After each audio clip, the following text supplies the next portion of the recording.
In 1971, just moments after an American airliner pierced the clouds, a quiet man in the rearmost seat calmly handed the flight attendant a note.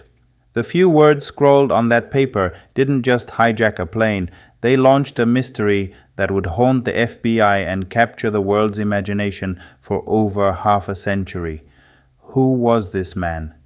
And how did he vanish into thin air, leaving America's most powerful intelligence agency searching for a ghost they could never catch, dead or alive?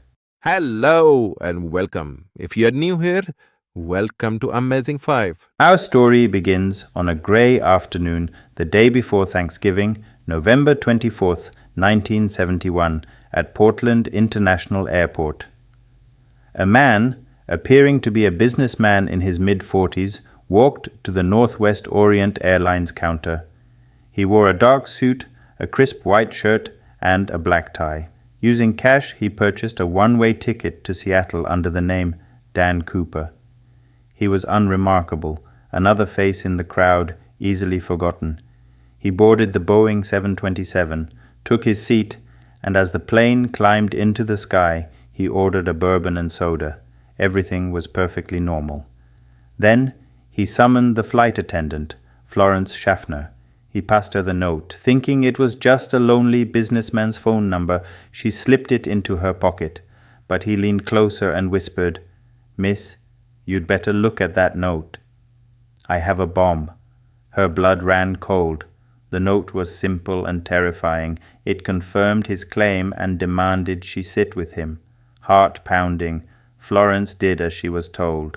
Cooper calmly opened his briefcase just enough for her to see a terrifying mess of red sticks, wires, and a battery. The threat was real. The man was calm, polite even, but his instructions were absolute. He wanted $200,000 in unmarked $20 bills, 2 primary parachutes, and 2 reserve parachutes. He also demanded that the plane be refueled upon landing in Seattle. The pilot relayed the demands to air traffic control, and an electrifying shockwave went through the highest levels of law enforcement. While the 35 other passengers watched a movie, completely unaware of the life or death drama unfolding at the back of the plane, the FBI scrambled on the ground to meet the hijackers' every demand. For 2 tense hours, the jet circled above Seattle. On the tarmac below, agents gathered the cash and parachutes. Once his demands were met, Cooper allowed the plane to land. He coolly exchanged the passengers for the money and the parachutes. He kept several crew members, including the pilots and flight attendant Tina Mucklow, who now acted as his messenger. With the ransom secured and the plane refueled, Cooper gave his next set of bizarre instructions. The plane was to take off again and fly towards Mexico City, but it had to stay below 10,000 feet, with its landing gear down and wing flaps at 15 degrees, a slow, precarious flying condition. At 7:40 p.m., the plane lumbered back into the dark, rainy sky. Cooper ordered the remaining crew into the cockpit and told them to lock the door. That was the last time anyone ever saw him. A little after 8 p.m., somewhere between Seattle and Reno, a warning light flashed in the cockpit, indicating that the aft air stair, the rear staircase of the plane, had been opened. The pilot asked over the intercom if everything was okay. There was no reply. Dan Cooper, with $200,000 strapped to his body, had stepped off the stairs and into the freezing, storm-filled night, parachuting into the vast, rugged wilderness below. When the plane landed in Reno, it was empty. The only things Cooper left behind were his black tie and 2 of the 4 parachutes. An unprecedented manhunt was launched, one of the largest in U.S. history. The FBI combed the dense forests of the Pacific Northwest, but they found nothing. No body, no parachute, no money. It was as if the man had been swallowed by the sky. For years the case went cold.